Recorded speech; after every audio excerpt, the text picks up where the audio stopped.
Jamen, Vejlev Biogas er etableret tilbage i 2016 i første omgang og igen udvidet i 2019. Årsagen til, at vi har lavet biogasanlæg, er oprindeligt, at vi ønsker at udnytte de restbiostoffer, der er fra landbrugsproduktionen, til at levere biogas ind på biogasnettet her i Danmark. Jamen, vi har stort set kun landbrugsreststoffer her på biogasanlægget. Vi har nogle affaldsstoffer, eller affaldsprodukter fra landbrug, som det kan være korn, som er blevet dårlige af en eller anden årsag. Ellers så er det halm, det er dybstrøelse, det er gylde fra vores svineproduktion og også fra omkringliggende kvægejendomme, som leverer deres gylde her til os.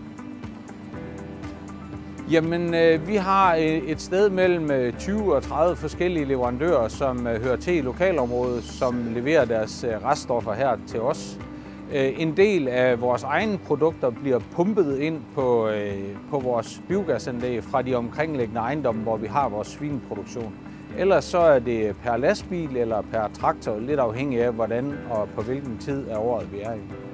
Vores gasproduktion svinger en lille smule. Vi ligger et sted mellem 6,5 til 7,5 millioner kubikmeter gas om året. Det er lidt afhængigt af, hvad vi får i.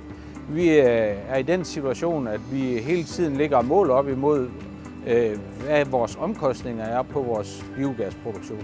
Så vi forsøger hele tiden at optimere, hvad vi har og hvad vi kan købe ind til at putte i vores biogas.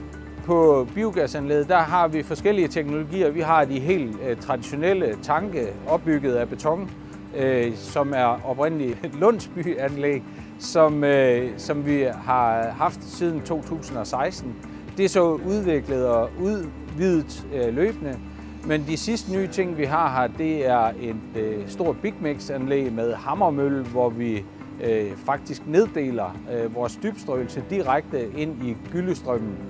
Og det har vist sig særdeles effektivt og har en kapacitet i størrelsesordenen 150-200 tons i døgnet. Så det er virkelig noget af det, vi ser frem til og kan tage med ind i en fremtidig udvidelse.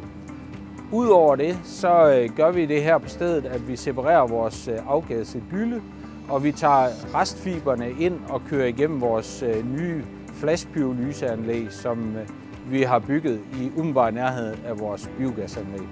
En af fiduserne ved at have et pyrolyseanlæg er faktisk, at vi omdanner restfiberne til energi. Vi tager kulstoffet direkte ud via flashpyrolyse og laver en del pyrolysegas og biokul. Udover det, så har vi helt traditionelt, at de leverandører, vi har, som sender deres biomasse til os, de aftager også den afgassede biomasse, når vi er færdige med den her på stedet. Når Hjørring Kommune går ind i biogas og bakker op om det, så er det fordi, at vi kan se, at der er flere fordele ved det. Det ene det er, at vi kan producere noget grøn energi. Det andet det er, at vi kan tage noget emission ud af luften. Det tredje det er, at vores erfaring er, at vi kan se, at der bliver skabt mange nye arbejdspladser i nogle områder, som ellers de sidste 50-60 år er blevet tyndet ud, hvor bevægelsen fra land til by er gået. Nu begynder der at komme noget tilbage med nogle veluddannet arbejdskraft.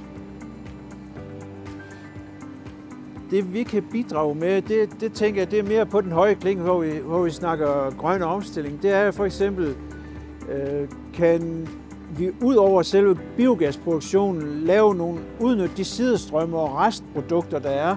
Altså hvis der bliver lavet overskudsvarme på fjernvarmen, kan vi linke overskudsvarme på biogasanlæg, kan vi linke det til den lokale fjernvarme, kan vi linke med nogle virksomheder, som biogassen traditionelt ikke tænker ind. For eksempel har vi jo et biogasanlæg, der også er koblet op på et brintproduktion.